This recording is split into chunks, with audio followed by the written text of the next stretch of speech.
এই ভিডিওটিতে আলোচনা করব হিস্ট্রি অনার্সে তোমরা যারা ফার্স্ট সেমিস্টারে পড়ছো তোমাদের যে এসএসসি 1 পেপারটি রয়েছে আগের বছর অর্থাৎ 2023 সালে যে প্রশ্ন এসএসসি 1 পেপারটি এসেছিল মিউজিয়াম এবং আর্কাইভস সেই প্রশ্ন নিয়ে আলোচনা করছি। তো দেখো এখানে ফুল মার্কস 50 নম্বরের পরীক্ষা হবে। প্রথম একটা প্রশ্ন আসবে বিভাগ কয়ে 30 নম্বরের প্রশ্ন। এখানে দেখো মার্কস 30, 30 নম্বরের একটাই প্রশ্ন, এখানে উত্তর লিখতে হবে এবং এখানে অনেকগুলো অপশান আছে। দেখো বিভাগ কয়ে সাম্প্রতিক তুমি ভ্রমণ করেছো এমন একটি সংগ্রহশালা বা লেখাগার এর উপর প্রতিবেদন লেখো। হয় সংগ্রহশালা হিসেবে কলকাতা সংগ্রহশালা বা কলকাতা জাদুঘর লিখবে, নতুবা লেখাগার হিসেবে দিল্লিতে যে ভারতীয় লেখাগার আছে এই দুটির একটি তোমাদের এখানে অ্যান্সার লিখতে হবে 1000 শব্দের মধ্যে 30 নম্বর। পরেরটি দেখো বিভাগ খ কী কী প্রশ্ন এসছে।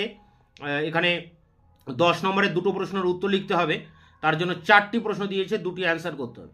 1946 থেকে 2007-এর মধ্যে ICOM Indian Council of Museum সংগ্রহশালার সংজ্ঞায় কী ধরনের পরিবর্তন এনেছে সংক্ষেপে আলোচনা করো।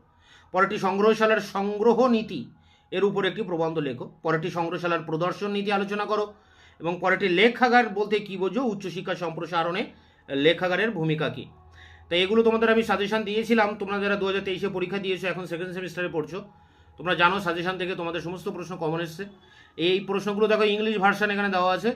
তোমরা যারা ইংলিশ মিডিয়ামে পড়ছো তোমরা এই ইংলিশ ভার্সানটাও কিন্তু দেখে নিতে পারো। তো এই ছিল সাজেশন আজকের ভিডিওর মূল বিষয়বস্তু।